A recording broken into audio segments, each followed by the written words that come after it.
Welcome to the Exposer.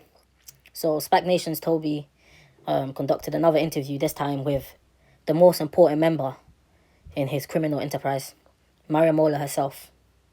So, Toby asked her at the beginning of the interview, "Where was you 5 years ago?" Mariam responded, she just came out of prison. And then she gave basically a story about how she came to the UK quite young with her dad and her sister. And she basically had a tough upbringing, saying her dad was good, but she became very independent very early. She also mentioned how she's from Forest Gate and she moved around a lot.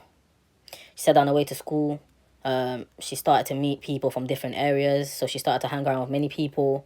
And her first crime was at the age of 15. She's saying at the time she didn't think that she'll go to jail because she felt like she was involved in petty crime that young people were doing. And so, again, she didn't really emphasize on the real reason she went to jail. But then she spoke about the experience of her having a child in prison and saying that even prior to having a child, she decided to change her life. And that was after she came out of prison in Spain. She said it was also between the age of 15 to 23, she'd been in and out of prison around 6 or 7 times. She'd been in prison in Belgium, said she got arrested in LA. So Toby asked her what happened after she left jail. She claims she became a PA to 3 finance companies and got made redundant. And then she became International Mortgage Senior Administrator. And so this is according to Mariam. So she's been to jail 6 or 7 times, comes out, and her first jobs are big jobs. This is the delusion about Mariam Mola that a lot of people just can't understand. And she won't change her way of thinking. It's like she's created a dream inside of her head and she tends to believe it, the delusion of Gondor. But let's move on. Now, she says also all the things she did before, there was no reason for it. So she was just committing crime for no particular reason. So she just did it. So PT asks her, who is Mariam Mola now? Mariam says now she has many people around her. So she wouldn't make certain decisions because she now has more responsibility and she leads a lot of people. She said that she's a mother to the women in the community and she's become less selfish. She also talks about when she was 23, she built her retail outlet, which she was the most proud of. She never finished anything before, so it's the first time she actually managed to achieve something. So Toby asked her, how did you pull off having a shop? Mariam said she was just hungry and didn't want to do crime anymore. And police came to arrest her for previous crimes. She got no bail and lost the shop. So there again, even the inconsistencies behind the story of her having her own retail shop is a bit confusing because she was exposed on the BBC recently on the documentary where we know where she claimed her funds to open that shop. So this is not from hard work. And so she allegedly conned someone out of 77 to 100k and used that money to open that shop. And then not long after, she's arrested for previous crimes. But in the interview, she tries to act as if after coming out of jail for the last time, she stopped doing petty crimes and she was just focused on doing legitimate businesses. But the truth is, she continued to scam people. She continued doing it, which she was recently exposed, only about a week ago. So PT now takes her defense to say it's just like people want her to keep committing the crime. So he's disputing the fact that when she's actually changed and trying to do something good for herself, she still goes to jail. So it's like people don't want her to succeed. So Mariam responded by saying she's unemployable. She has many skills and she's very intelligent and she can run any businesses. She talks about how she launched a mental matcher and every successful person in the country talked about it on her platform. She mentioned that she managed to do that also with no money. So where did you get the funding to start this so-called company? Doesn't make sense again. She said that she'd been extradited many times before and according to Mariam Mola, hasn't committed crime for over 7 years now, which we all know is a lie. And I will be giving my opinion at the end of the video. PT also says that she has a reputation for things that she did more than 7 years ago, which follows her. So he asked her, what's her future? She mentioned that she's a leader. She's changed lives, with many going to top universities, many girls living with her, have great jobs apparently, and PA for top brands around the world. And she said that before she had a shop, she didn't have a mentor like Pastor Toby. And if she did, she would be in a much better situation now. She also talks about how she will raise millionaires. So Toby later on asked her, does she have any regrets? Mariam says she would have made better decisions and wouldn't have hurt the people that she did before. She says she was greedy and some of her decisions wasn't necessary. And she said as much as she hurt people, she's also been hurt. And all of her decisions wasn't okay. She wishes she could have had more time to think about her decisions. And Toby asks, so what do you do now? And then her delusion appears again, where she says she runs a large property portfolio, she raised money and investments from her community, and she's also a consultant and works with big brands. And she encouraged young people to get mentors, just like Pastor Toby is to her. So this was basically the interview. So with Mola, we don't really need to talk too much. We have quite a variety of videos of Mola in 2019, but she claims that she feels very bad about some of the things she's done, and that she's less selfish. She really cares about people. All the girls in her houses go to top universities and work for top companies, and but we'll just play a small clip so you guys can see if Mola has changed. And remember, she says she hasn't offended for about 7 years. So these clips are all from 2019. Everybody in this house must work. You must have a salary. You must bring something to the freaking table. You're not going to eat on this table if you're not putting anything on this table. Do we make ourselves clear?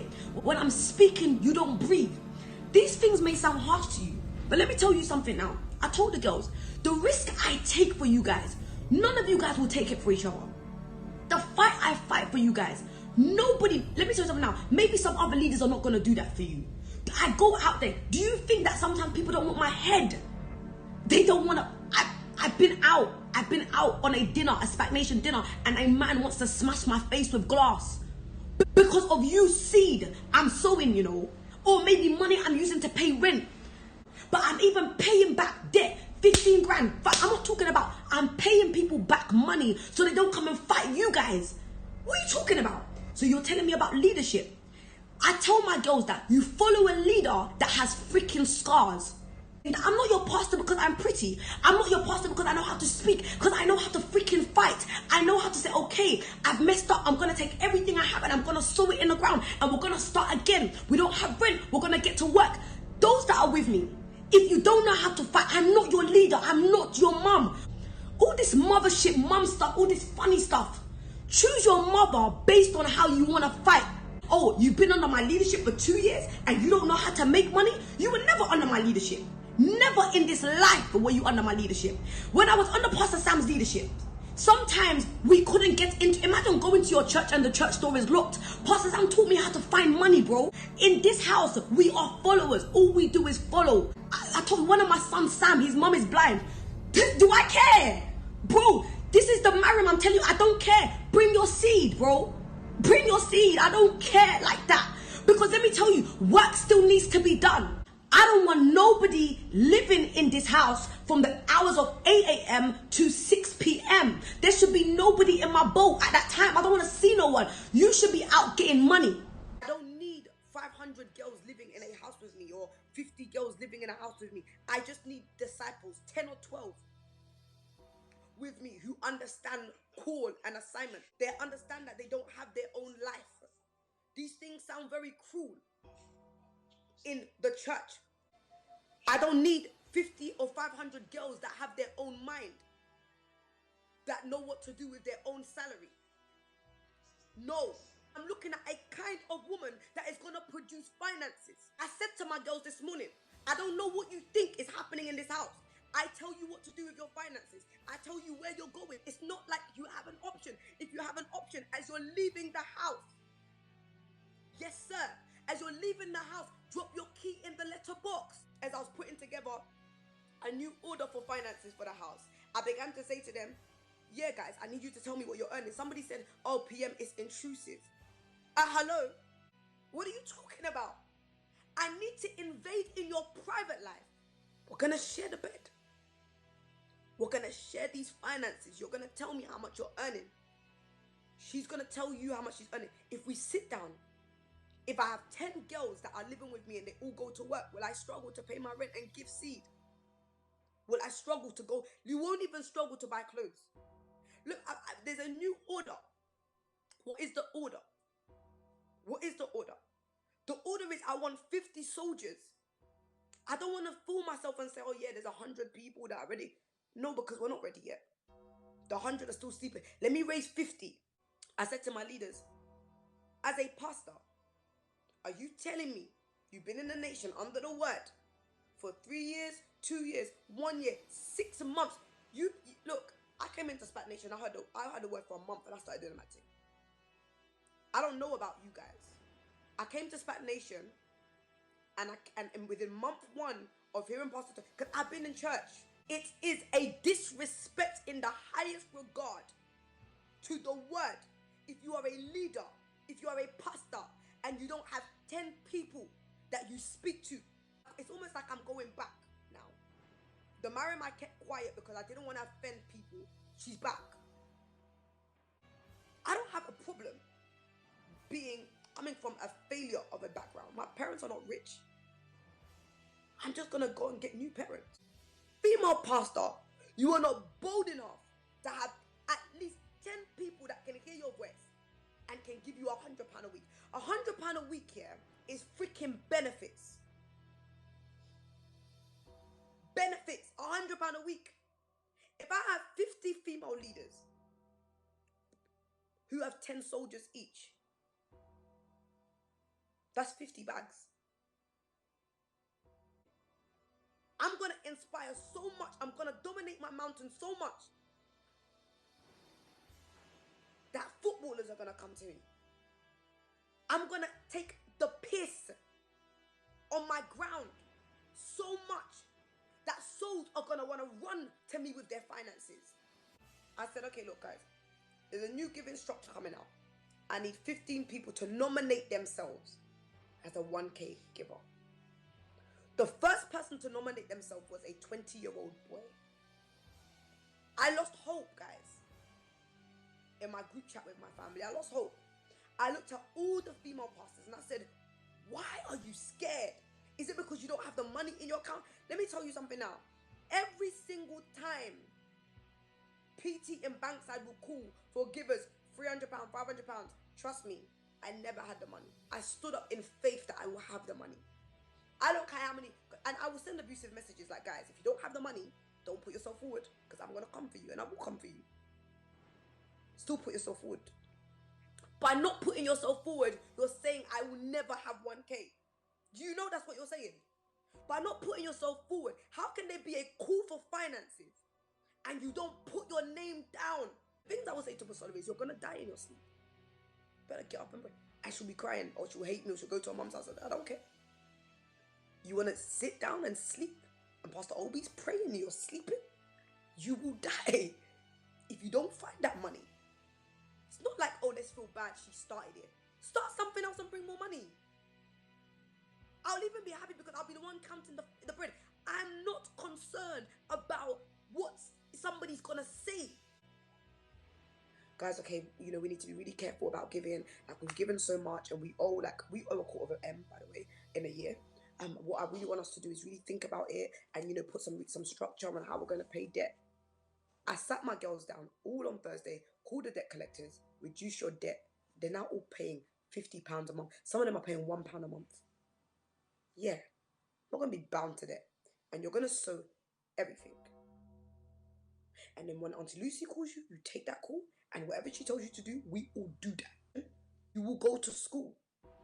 You will go to work. And as you're going to school and as you're going to work, your finances. Not only do I know your finances, I've made it worse for them. 3G. I've made 3G the head of finance for the house. Oh yeah? Goodness come. Everybody be submitting your salaries to a 3G. I don't care. The Kardashians, we all know what Chris earns, what Kim earns, what the other one earns. I forgot their names. I'm not in the world. There is a transparency. They fight on finances on TV. Can we fight on money? Can we fight on money, on real money? Can we fight on real money? And settle? Because we're going to sow it all. As you can see, the video speaks for itself, and I must remind you guys, the video was in 2019, around summertime. These videos were coming out on their periscopes, and we have to highlight the date because Toby and Mariam have said that for the last 7 years she hasn't done anything wrong. These are the words that was used, and that people were trying to bring the past on Mariam every single time. But we must remind everyone that this is 2019. Mariam is doing these things, and in these videos you can see her confessing that her girls have debts. She has debts. She confesses of being attacked publicly while she went out to a restaurant and someone tried to hit her with a bottle. She told her girls these are the sacrifices that she's taken to get money, and they must be grateful for that. So that means she's still doing illegal things, because why would someone attack you on a night out? Because you've done something to them, clearly. And you've heard her say that she's in control of the finances. They can't say anything regarding the finances. She dictates it. She tells them what they have to do, and everything necessary to make money has to be done in a household. And you have to be under her command. When she speaks, you can't breathe. And that's how it goes in a household. And this is the same Mariam who claims that her girls are doing great jobs and are working for great companies and going to great universities. Now, she also confesses that her girls are in debt, because she said that she's called debt companies to come up with a repayment plan for these girls. Meaning every girl under her household is in debt. In one of the clips, she even confesses that we are in debt by $250,000. And that, again, was in 2019. These are the words that she used. We're in debt by $250,000. And again, which shows that money either comes from loan companies that she's obviously instructed her girls to do, or they have to sacrifice and do certain things, to get that money. So it's easy on the eye, so we don't really need to waste any more time. There's many more videos on Mariam Mola on the Exposure channel. We'll put some of the videos in the description, some of the links in the description, so you guys can watch it. And I think today everyone knows that Mariam Mola will forever be a con artist. We pray that she changes, but this is obviously a lady who clearly does not care about her actions, and her main purpose in life is to make money any way possible. She said herself there's been many times where she didn't have the money, but she put herself forward. Whenever it's £1,000, £2,000, £3,000, or £300, whenever Toby has mentioned a target, she'll put her name forward knowing that she doesn't have the money, and she'll always make sure she gets that money. So it's easy for you guys to see what Mariam Mola is like.